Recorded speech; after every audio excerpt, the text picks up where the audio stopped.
¿Y si la red de seguridad financiera en la que confías tuviera agujeros que no puedes ver? Vaya. ¿Y si las herramientas que miden el riesgo de tus inversiones solo contaran la mitad de la historia, ocultando la verdadera anatomía de una catástrofe? Bienvenidos. Hoy nos sumergimos en un estudio que plantea exactamente eso. Propone una nueva forma de mirar el riesgo, una que va más allá de los promedios, para buscar una especie de detector de huracanes para las finanzas. Así es. La fuente principal que vamos a desgranar hoy es un artículo de investigación de Enrique Calderino Ojeda, Yuyu Chen y Song-Wei Tan.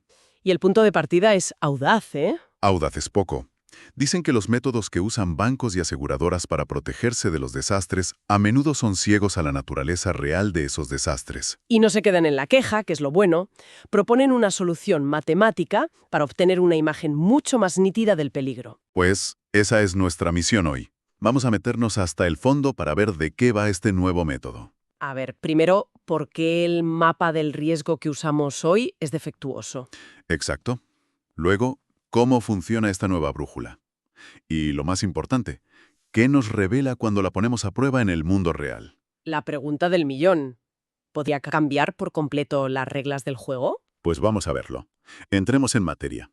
Para empezar, tenemos que entender cuál es esa herramienta estándar que usa todo el mundo. Se llama expectativa condicional de cola, o CTE. La idea, en principio, suena muy sensata, ¿no? Suena impecable. Le preguntas al modelo, en el 5% de los peores días del mercado, ¿cuál será mi pérdida media? Claro. Es como mirar el parte meteorológico y ver que, de media, en los días de tormenta llueven 50 litros. Te da una cifra, un ancla, algo a lo que agarrarte. Por eso es tan popular, imagino. Claro, por eso es tan popular en la industria. Es un número simple y además cumple con ciertas propiedades matemáticas que lo hacen parecer muy robusto. Pero ahí está la trampa, en la palabra media. Un promedio puede ser un disfraz muy peligroso para la realidad. Exactamente. Volvamos al tiempo. Esa media de 50 litros puede significar 10 días de lluvia fuerte, sí, o puede ser 9 días de llovizna y un día en que cae un diluvio de 400 litros que se lo lleva todo por delante. El promedio es el mismo, pero el resultado... Catastróficamente diferente.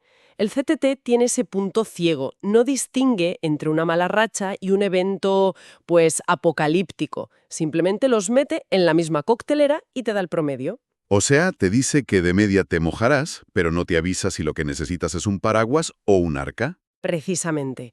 Y el documento lo deja muy claro. En condiciones realmente adversas, la pérdida real puede ser órdenes de magnitud superior a lo que el CTE predice. Vaya. Te dice que, de media, perderás X, pero no te avisa de que uno de esos días podrías perder 10 veces X.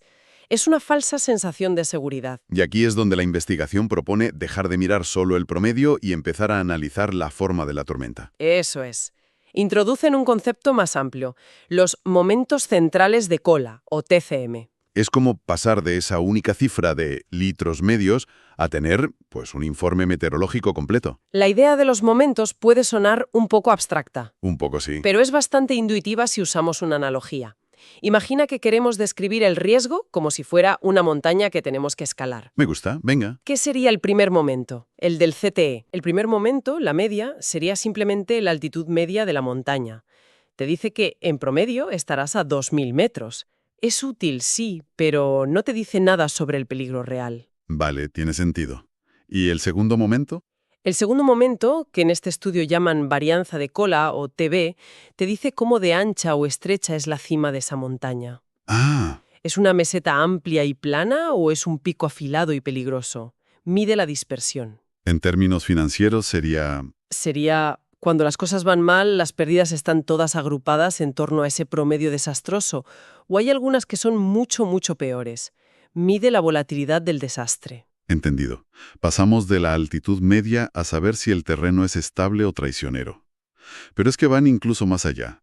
A un tercer momento. Y aquí la analogía se vuelve aún más potente. El tercer momento mide la simetría, el sesgo. El sesgo. En nuestra montaña te diría si la subida es suave y la bajada es un precipicio vertical, o viceversa. Te describe la forma del peligro. Vale. Y en finanzas responde a una pregunta crucial. ¿Las pérdidas extremas tienden a ser simplemente muy malas? ¿O existe una probabilidad significativa de que sean catastróficamente aniquiladoras? Algo que el promedio jamás podría decirte. Es una forma mucho más completa de entender a qué te enfrentas. No solo la altura, sino la forma del pico y si hay un acantilado al otro lado. A ver, seamos precisos, porque el avance real está en los detalles técnicos. La idea de usar la varianza, el segundo momento, no es del todo nueva, ¿eh? Ah, ¿no? No, la genialidad de este trabajo es doble.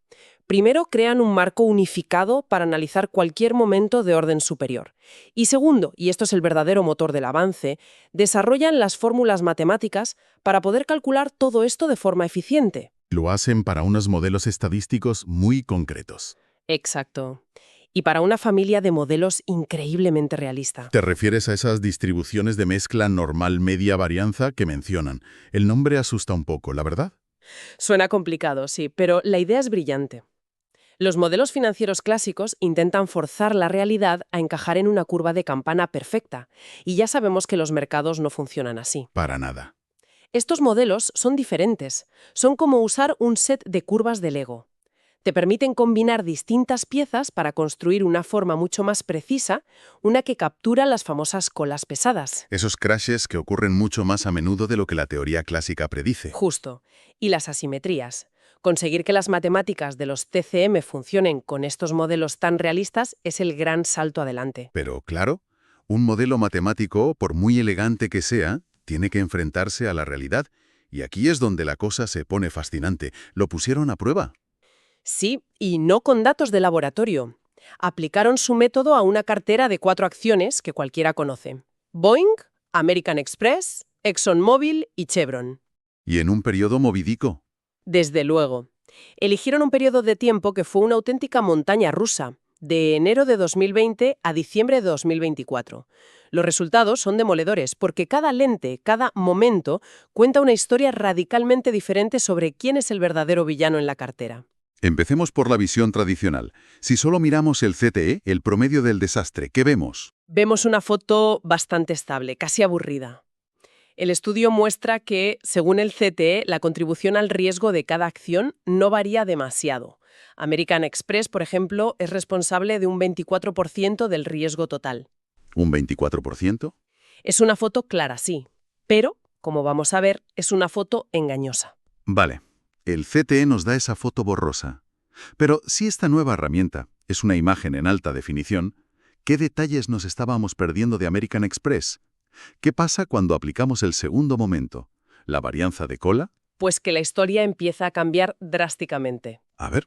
De repente, la contribución al riesgo de American Express salta de ese 24% a casi el 30%. ¡Wow! Un salto importante. Días malos sean altas, es que la volatilidad dentro de esos días malos es enorme, O sea que sus pérdidas son muy dispersas. muy dispersas, lo que significa que tiene un potencial oculto para generar sorpresas muy desagradables que el promedio no capta. Interesante. O sea que el segundo momento ya nos ha destapado un riesgo que estaba ahí latente.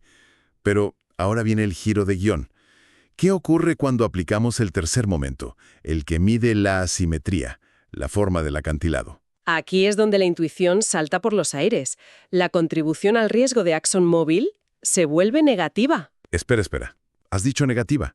Tengo que parar aquí porque eso me rompe todos los esquemas. ¿Me estás diciendo que añadir esta acción a la cartera en el peor momento posible es...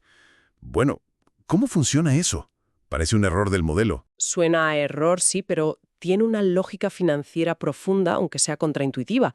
Significa que, desde la perspectiva de la asimetría de las pérdidas más extremas, ExxonMobil no solo no añade riesgo, Sino que lo reduce. lo reduce, actúa como un diversificador, como un seguro, precisamente cuando el infierno se desata. Pero, ¿cómo es posible? Estamos diciendo que comprar una petrolera es una forma de protegerse. Parece contrario a toda lógica. En ciertos escenarios extremos, sí. Pensemos en una crisis geopolítica que dispare los precios del petróleo. Vale. Mientras que el resto del mercado se hunde por el pánico, la inflación, el aumento de costes, una empresa como ExxonMobil podría ver sus ingresos y su valoración dispararse. Claro. Es un seguro contra un tipo muy específico de catástrofe sistémica. Es un beneficio oculto, un airbag financiero, que el método del promedio nunca te mostraría. Porque solo ve que, de media, cuando el mercado cae, Exxon también cae. Exacto. Pero no ve que en las caídas más extremas y con una causa concreta, su comportamiento puede ser el opuesto. Es increíble. Es como descubrir que uno de tus jugadores no solo marca goles, sino que tiene una habilidad secreta para parar penaltis en el último minuto. Un valor que no aparecía en las estadísticas básicas. Para un gestor de carteras, esto es oro puro. Sí, es un resultado llamativo, desde luego. Pero seamos honestas, es también increíblemente frágil. Ah, Y aquí es donde hay que ser muy crítica. Este hallazgo se basa en un modelo estadístico muy específico ajustado a un periodo de crisis muy concreto. claro. ¿Podemos extrapolar de ahí que ExxonMobil es un diversificador universal en cualquier crisis? Absolutamente no. Es un resultado tan extremo que, en la práctica, un gestor de riesgos prudente probablemente lo trataría como una anomalía. Un error del modelo. O un posible error del modelo antes que como una verdad revelada. Es una dosis de realismo necesaria. El propio estudio muestra que estos cálculos para el tercer momento son numéricamente gigantescos y muy volátiles. Fluctúan muchísimo. Exacto. Y eso es un problema práctico inmenso. Imagina que eres la directora de riesgos. Es muy difícil ir a tu consejo de administración y decir: nuestra estrategia se basa en una métrica que ayer era de más 1.000 millones y hoy es de menos 500 millones. Imposible de justificar. La simplicidad del CTE, aunque imperfecta, es una de sus grandes virtudes en el mundo real. Es fácil de calcular, de explicar y es estable. Lo nuevo es más preciso, sí, pero quizá demasiado complejo e inestable para ser práctico. Es una crítica muy válida. No puedes gestionar lo que no entiendes o no puedes explicar. Pero los autores parecen entenderlo y no proponen quemar los viejos mapas, sino añadir nuevas capas de información. Claro. Sugieren un enfoque combinado. Y este es quizá el punto más pragmático del estudio. Proponen que un gestor de riesgos no tiene por qué elegir. Puede crear su propia medida. Exacto. Como si fuera una receta. Puede combinar una parte de CTE, la media, otra parte de varianza de cola, la dispersión, y otra parte del TCM de tercer orden, la asimetría. Suena bien en teoría, pero ¿no estamos simplemente cambiando un problema por otro? Ahora tenemos 3 números y un montón de pesos que decidir para combinarlos. ¿Cómo evita un gestor acabar engañándose a sí mismo? Esa es la pregunta del millón. Y no tiene una respuesta fácil. El estudio no te da la receta, te da los ingredientes y la libertad para cocinar. Entiendo. Reconoce que el riesgo no es unidimensional. Un gestor muy preocupado por la volatilidad le dará más peso al segundo momento. Otro, con pánico a los cisnes negros, se lo dará al tercero. Es más un arte que una ciencia. Proporciona un marco para una gestión más sofisticada, pero no elimina el juicio humano. Para nada. Y volvemos al problema de la comunicación. Explicarle esto al jefe. Exacto. Y al final todo tiene que pasar la prueba del ascensor. Imagínate que te encuentras con el CIO y tienes 30 segundos para justificar por qué necesitas más capital. Uf. Es mucho más fácil y convincente decir: nuestra pérdida media en un crash es de 100 millones, que empezar un discurso sobre momentos centrales de cola de tercer orden con contribuciones negativas. Desde luego. La base matemática del estudio es sólida, pero para llevarla a la práctica se necesita un nivel de conocimiento técnico y una capacidad de comunicación enormes. La simplicidad, aunque sea imprecisa, a menudo gana la batalla en el mundo corporativo. Muy bien, creo que hemos hecho un viaje bastante completo.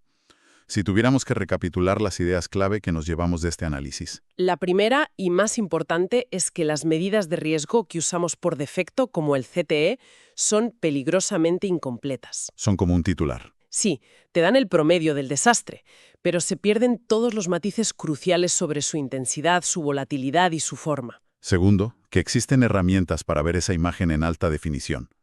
La metodología de los momentos centrales de cola, los TCM, nos ofrece una visión mucho más rica. Nos permite analizar no solo el cuánto de las pérdidas, sino el cómo. Y que incluso puede revelar propiedades ocultas, como ese efecto de airbag financiero que vimos en ExxonMobil. Algo totalmente invisible para los métodos tradicionales. Totalmente. Y por último, que la solución probablemente no sea una revolución, sino una evolución. No se trata de tirar lo viejo, sino de complementarlo. Exacto. Un enfoque combinado y flexible que dé a los gestores un panel de control más completo en lugar de una única luz de alarma parece el camino más sensato. Y para terminar, creo que esto nos deja con una pregunta provocadora. El estudio se centra en las finanzas, pero la idea de mirar más allá del promedio en los escenarios extremos es universal. Desde luego. Nos lleva a pensar, ¿qué otros riesgos de cola, qué catástrofes potenciales estamos ignorando en otros sistemas complejos? Pensemos en las cadenas de suministro globales. En los modelos climáticos, en la salud pública. ¿Cuántos de nuestros planes de contingencia se basan en el resultado promedio de un desastre? Sin analizar en profundidad la naturaleza real, la dispersión y la asimetría de las peores catástrofes posibles. Es una pregunta inquietante. Sí. Quizá estamos rodeados de herramientas que nos miden la temperatura media del horno, pero somos ciegos al punto exacto donde está a punto de empezar el incendio. Una reflexión muy potente para cerrar. Gracias por acompañarnos en este análisis a fondo. Hasta la próxima.